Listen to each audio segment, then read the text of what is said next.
আসসালামু আলাইকুম রহমতুল্লাহি ওয়া বারাকাতুহু। শান্তি বর্ষিত হোক সকল প্রাণের উপর। তো প্রতিদিনের মতো আজকেও চলে আসলাম নতুন একটি সাজেশন নিয়ে।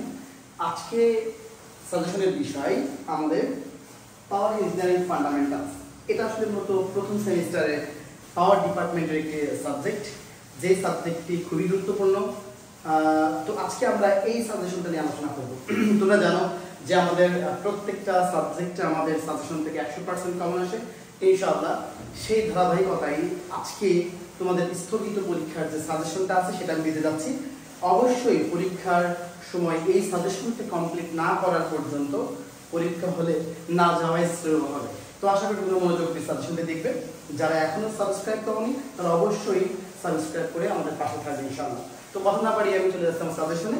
তো আমি প্রথমে দেখো, যদিও তোমরা জানো যে 1 থেকে 8টা অধ্যায় তোমাদের টোটাল 1 থেকে 8টা অধ্যায় তোমাদের পরীক্ষায় দেওয়া আছে। 1 থেকে 8টা অধ্যায় ইউজ প্রায় বইয়ের প্রায় অর্ধেকেরও বেশি বলতে গেলে 8টা অধ্যায়। তো 8টা অধ্যায়ে প্রশ্ন আমি খুবই অল্প দিচ্ছি যদিও, তারপরেও কিন্তু দেখে একটু বড়ই মনে হতে পারে, কারণ 8টা অধ্যায় তো বোঝোই তো, সে অ্যাঙ্গেল থেকে একটু বড় মাপের হয়। তো অতি সংক্ষিপ্ত প্রশ্ন 15টা দিয়েছি, 15টা পড়তে আশা করি 15 থেকে 20 মিনিট টাইম লাগবে। সংক্ষিপ্ত প্রশ্ন মাত্র 7টা দিয়েছি, 7টা পড়তে আপনার আধা ঘন্টা থেকে 1 ঘন্টা টাইম লাগতে পারে। প্রশ্নমূলক প্রশ্ন হয়তো বা 7টা দিয়েছি, 5টা বিশেষ করে পড়তে হবে, পড়তে 2 ঘন্টা লাগবে। মোটামুটি 3 ঘন্টা যদি কেউ পড়ে এই সাবজেক্ট কমপ্লিট করা সম্ভব। তো খেয়াল করো, প্রথমে 1 নম্বর বিপদ বা হ্যাজার্ড কি, ঝুঁকির এই ঝুঁকির কারণগুলো লেখো। বিপদের যে ঝুঁকির কারণগুলো কি কি এটা লিখবা। অটোমোবাইল কি, ভেরি ইম্পর্টেন্ট এই কোশ্চেনটা। অটোমোবাইল কি গুরুত্ব সহকারে পড়বা। অটোমোবাইল কি কোশ্চেনটা। ইঞ্জিন কি, 5 জন অটোমোবাইল আবিষ্কারকের নাম লেখো। ভেরি ইম্পর্টেন্ট এই কোশ্চেনটা। অটোমোবাইল আবিষ্কারকের নাম কি, এর বডির কাজ কি, এটা ভালো করে পড়ো। সার্ভিস স্টেশন কাকে বলে, গ্যারেজ কি, সার্ভিস স্টেশনের 7টি টুলস এর নাম লেখো। টিডিসি, হ্যাঁ টিডিসি বিডিসি কি, স্ট্রোক এই কোশ্চেনটা ভালো করে পড়ো, ঠিক আছে। তারপরে যান্ত্রিক দক্ষতা কাকে বলে, আইএসও বিএইচপি এর সমীকরণ লেখো। ভেরি ইম্পর্টেন্ট এই কোশ্চেনটা, ওকে ভালো করে পড়বে এটা। ইএফআই ইঞ্জিন কি, বাষ্প উৎপাদক কি, ওয়াটার টিউব ও ফায়ার টিউব বয়লারের পার্থক্য লেখো। যদি এই কোশ্চেনটা যদি আসে, আসলে এটা খ নম্বর বিভাগে মানে তোমাদের সংক্ষিপ্ত প্রশ্নে আসবে মূলত এটা। তারপরে এটা কম বিভাগের আওতায় দেওয়া আছে, আমি এখানে তোমার সাজেশনে দিয়েছি। 13 নম্বর কোশ্চেন আছে ফ্লুইড মেকানিক্স কি, পাম্প কাকে বলে, ক্রায়োনিক্স কি। ক্রায়োনিক্সটা একটা ভালো গুরুত্ব সহকারে পড়বে। অর্থাৎ 1 2 3 4 5 6 7 8 এই 8টা কোশ্চেন, এই 8টা কোশ্চেন বেশি ভালো করে পড়বা। এই 8টা যে 8টাকে আমি মার্ক করে দিলাম, একটা বেশি ভালো করে অবশ্যই পড়বা। চলো আসলে সংক্ষিপ্ত পাঠ। সংক্ষিপ্ত পাঠ আমরা দেখতে পাচ্ছি যে আমাদের 7টা কোশ্চেন মাত্র দেওয়া আছে। তার মধ্যে নিরাপত্তা কি, চোখে ব্যবহৃত 5টি সরঞ্জাম নাম লেখে, এগুলো সবাই পারো। অটোমোবাইল তার কি, এটা very very very very important, হ্যাঁ। তারপরে ইঞ্জিনের চলমান অংশের নাম লেখো। অন্তর্দহন এই যে এইটা কোশ্চেনটা ভালো করে পড়বা, ঠিক আছে। ডিজেল ও পেট্রোল ইঞ্জিনের মধ্যে 4টি প্রধান পার্থক্য লেখো। দোঘাত এবং চারঘাত এটা ভেরি ইম্পর্টেন্ট। স্ট্রিম ইঞ্জিন ও স্ট্রিম টারবাইনের মধ্যে পার্থক্য লেখো। এই 4টি কোশ্চেন বেশি গুরুত্ব দিয়ে সহকারে পড়ে যাবে ইনশাআল্লাহ। আশা করি এর মধ্যে বাইরে কখনো যাওয়ার প্রশ্ন ইনশাআল্লাহ তোমরা পাবা।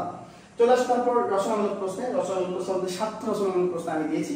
তার মধ্যে বিশেষ করে অটোমোবাইল সংক্রান্ত এই কোশ্চেনটা। একটি আধুনিক অটোমোবাইল শপের লেআউট ভেরি ইম্পর্টেন্ট।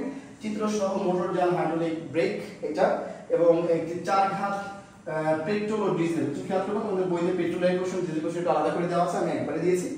এবং চিত্র সহ ভেপার কম্প্রেশন, হ্যাঁ তোমাদের যে পরীক্ষায় কোশ্চেনগুলো আসবে এই 5টা থেকে তুমি 3টা কোশ্চেন কমন পাবে ইনশাআল্লাহ। তো 5টা থেকে 3টা কোশ্চেন কমন পাবা। বিশেষ করে আমি বলবো একটু সহজ যে কোশ্চেনগুলো সেগুলো, এইগুলো এই 3টা একটু বেশি সহজ, হ্যাঁ, আর এই দুটো একটু ভালো করে পড়তে হবে, হ্যাঁ।